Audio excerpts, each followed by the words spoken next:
ब्रह्मा गुरुर्विष्णु गुरुर्देवो महेश्वर गुरुर् साक्षात् परम ब्रह्म तस्मै श्री गुरुवे नमः।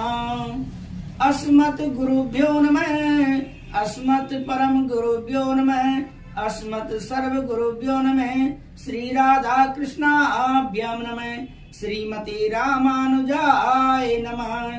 लंबोदरम परम सुंदरमेकदंतम पीतांबरत्रयनयनम परम पवित्रम उद्वैतवाकनिभोजल कांत कांतम विघ्नेश्वरम सकल विघ्नहरम नमामि। शरीरम स्वरूपम ततो वै कलत्रम यशच्चार चित्रम धनम मेर तुल्यम मनश्चैव न लग्नम श्री गुरुरंघ्र पद्ये तते किम तते किम तते किम तते किम नारायणं नमस्कृत्यं नरं चैव नरोत्तमं देवीं सरस्वतीं व्यासं ततो जयमुदीरयेत्। आज हम आपको प्रथम दिवस की कथा सुनाने जा रहे हैं। प्रथम दिवस द्वितीय भाग। प्रथम दिवस द्वितीय भाग में क्या है? अमर कथा है। आप अमर कथा के माध्यम से श्रीमद् भागवत कथा का भाव समझ पाएंगे कि श्रीमद् भागवत कथा क्या है और अमर कथा क्या है। जो अमर कथा है वही श्रीमद् भागवत कथा है, वह कैसे समझ पाएंगे? सभी श्रोतागणों से निवेदन है कि कृपया ध्यान से सुने और हमारी इस वीडियो को सुनने के बाद जरूर सब्सक्राइब करें चैनल को और अपने इष्ट मित्रों को शेयर करना ना भूलें। अमर कथा।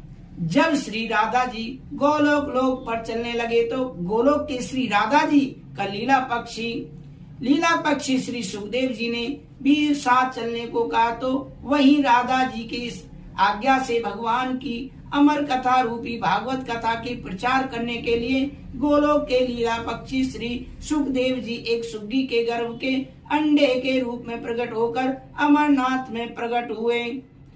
वह अंडा हवा के झकोरों के कारण फूट गया था तथा अमरनाथ में फूटा हुआ पड़ा था। इधर एक बार श्री नारद जी घूमते घूमते कैलाश पर्वत पर पहुंचे तो श्री पार्वती जी ने नारद जी को सत्कार करने के बाद पूछा कि नारद जी आप कहाँ से आ रहे हैं? तो नारद जी ने कहा कि मैं हर जगह घूमते आ रहा हूँ, परंतु अब घूमना कुछ कम कर दिया है क्योंकि लोगों पर विश्वास नहीं है। इसका कारण लोगों में अब प्रेम नहीं है, एक दूसरे के प्रति नहीं है, केवल दिखावे का प्रेम है, वस्तुतः प्रेम है ही नहीं। तब पार्वती जी ने कहा कि हे नारद जी, इस जगत के लोगों में आपस में प्रेम है अथवा नहीं, लेकिन हम यानी श्री शंकर जी हमसे बहुत प्रेम करते हैं। तब नारद जी ने कहा कि पार्वती जी, अब जब आपके पति देव श्री शंकर जी आपसे प्रेम करते हैं तो यह जरूर बतलाए होंगे कि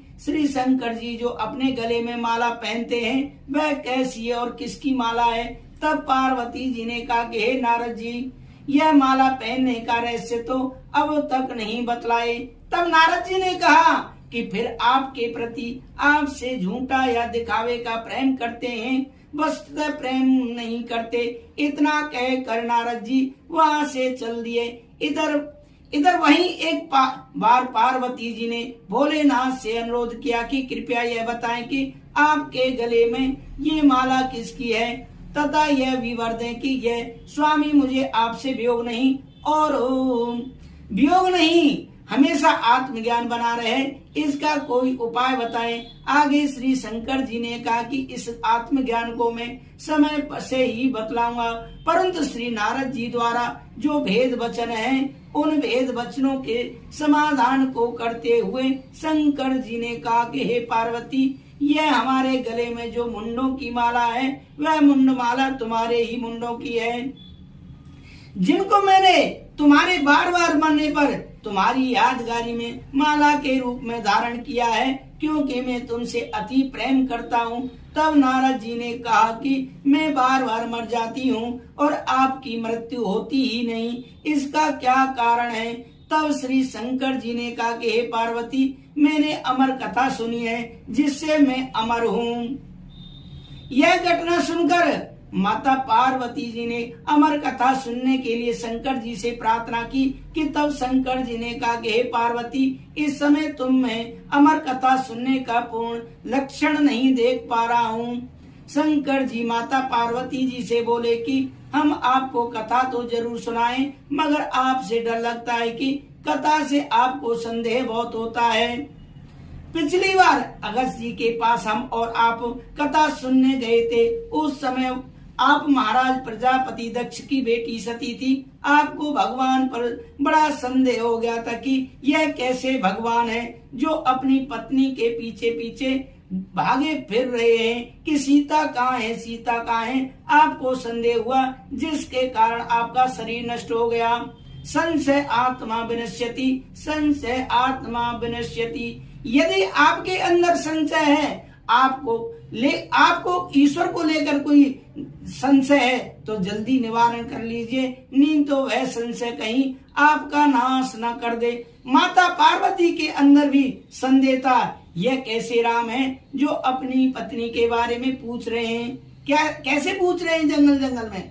हे खग कर मद कर श्रेणी, तुम देखी सीता मृगोनैनी। क्या ये भगवान होते तो इतना पता न होता? तो भगवान शंकर समझाए, देवी जी ये भगवान ही है, पर सामान्य लीला कर रहे हैं, सामान्य लीला करें। आज हमारे भारत के प्रधानमंत्री, जो कि आज प्रधानमंत्री हैं, कल किसी गांव का व्यक्ति कोई अपने खेत में मिट्टी डलवाए, मेड़ में मिट्टी डलवाए। भारत देश के प्रधानमंत्री सिंपल कपड़ा पहनकर खेत से मिट्टी उठा कर यदि मेड़ मतलब बराह क्यारी बनाने में लग जाए तो क्या कोई कहेगा यह प्रधानमंत्री है?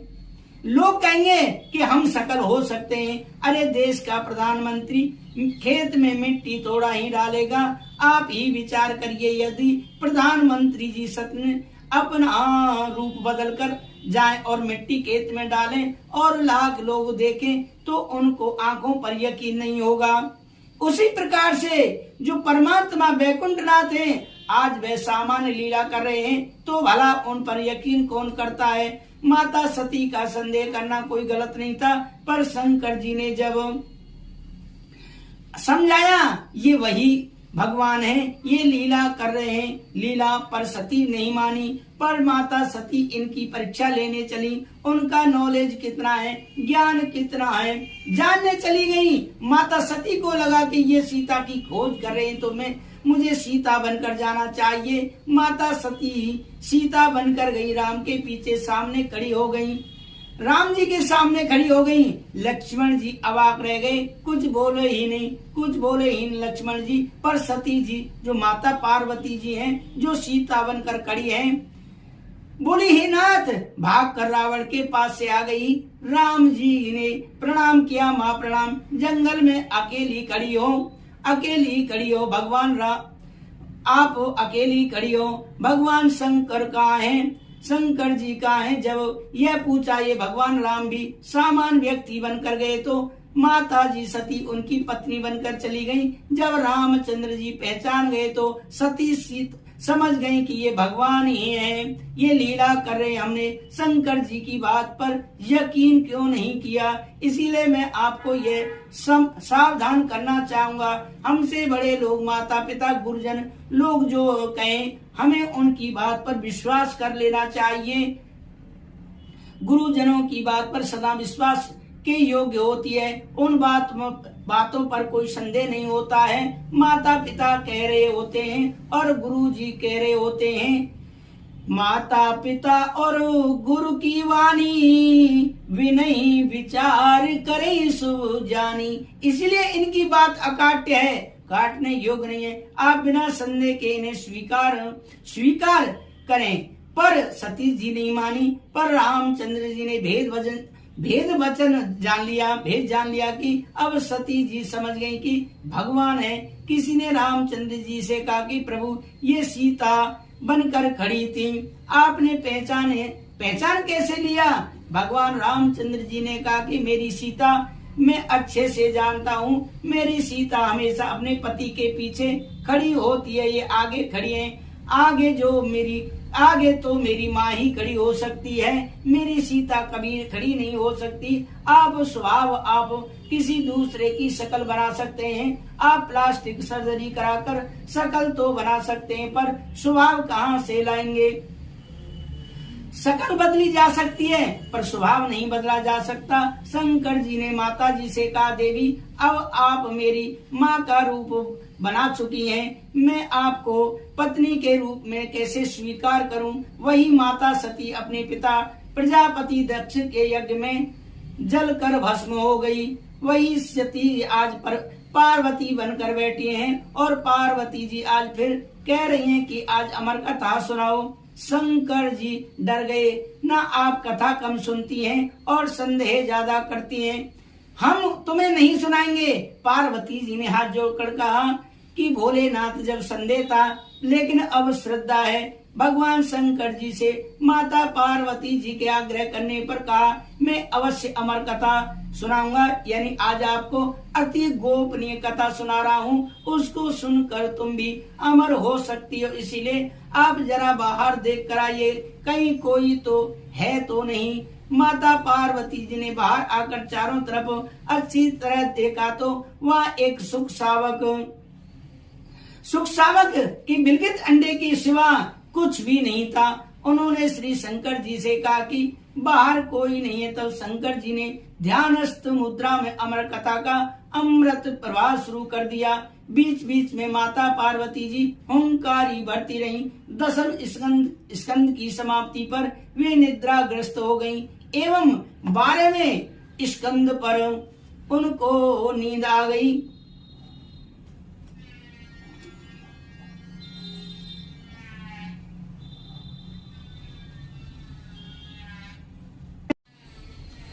एवं 12वें स्कंद की समाप्ति पर माता पार्वती जी ने भगवान शंकर से कहा कि प्रभु क्षमा करेंगे, मुझे दसम स्कंद के बाद नींद आ गई थी, मैं आगे की कथा नहीं सुन सकी। अर्थात श्री कृष्ण उद्धव संवाद 11वें स्कंद में है, उसको मैंने नहीं सुना अर्थात तथा 12वें स्कंद की कथा भी नहीं सुनी। इधर यह जानने हेतु कि फिर कथा के बीच हुंकारी कौन भर रहा था, यह जानने के लिए भगवान शंकर बाहर निकले और उन्होंने एक सुंदर सुख सावक को देखा। श्री भगवान शंकर ने माता पार्वती जी से पूछा, आखिर यह सुख सावक कहाँ से आ गया?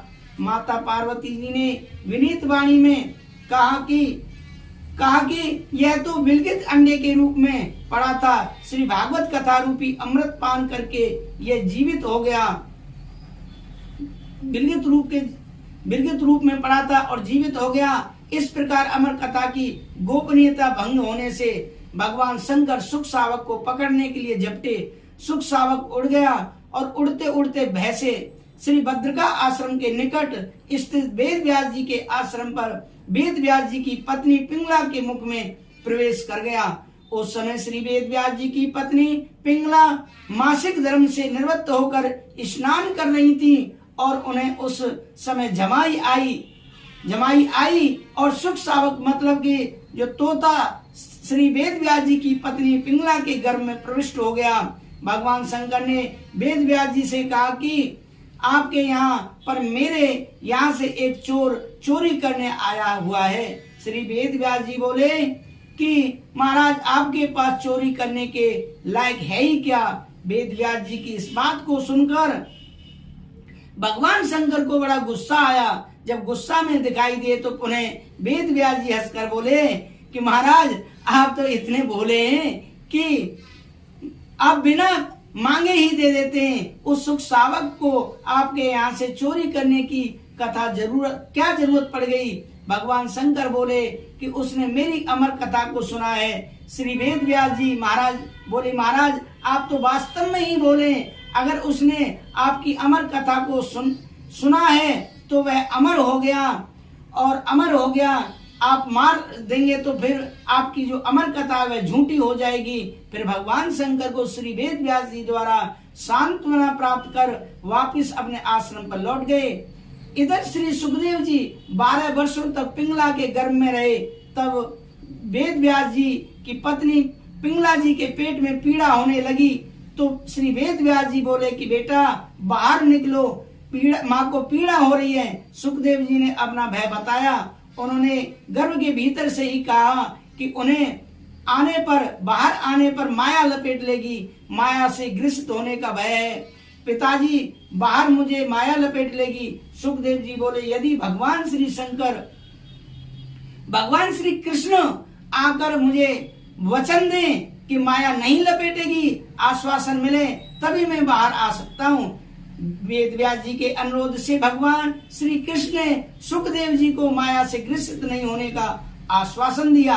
तब सुखदेव जी गर्भ से बाहर आए और जन्म लेते ही जंगल में तपस्या करने के लिए चल पड़े। जैसे ही माता के गर्भ से बाहर आए, आश्चर्य हुआ कि माँ के पेट में गया तो तोता था, निकला दिव्य पुरुष, क्योंकि सुखदेव जी माँ के गर्भ में भगवान की कथा सुनकर गए थे।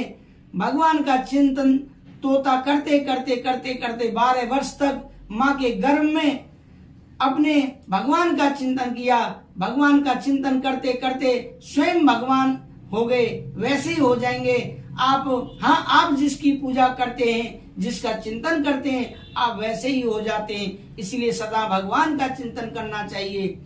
श्रीमन नारायण नारायण नारायण, भजमन नारायण नारायण नारायण, विष्णु नारायण नारायण नारायण, लक्ष्मी नारायण नारायण नारायण। हमेशा भगवान श्रीमन नारायण का चिंतन करना चाहिए, भगवान का नाम चिंतन करना चाहिए। आप भगवान श्याम सुंदर का चिंतन करोगे, आप सुंदर लगने लगोगे, बिना क्रीम पाउडर के सुंदर दिखने लगोगे। आप जिसका चिंतन करते हैं वैसे ही हो जाते हैं। आपको पता है भगवान कृष्ण कैसे दिखते हैं? राधा जी के जैसे दिखते हैं। राधा जी कैसी दिखती हैं? श्री कृष्ण के जैसे दिखते हैं।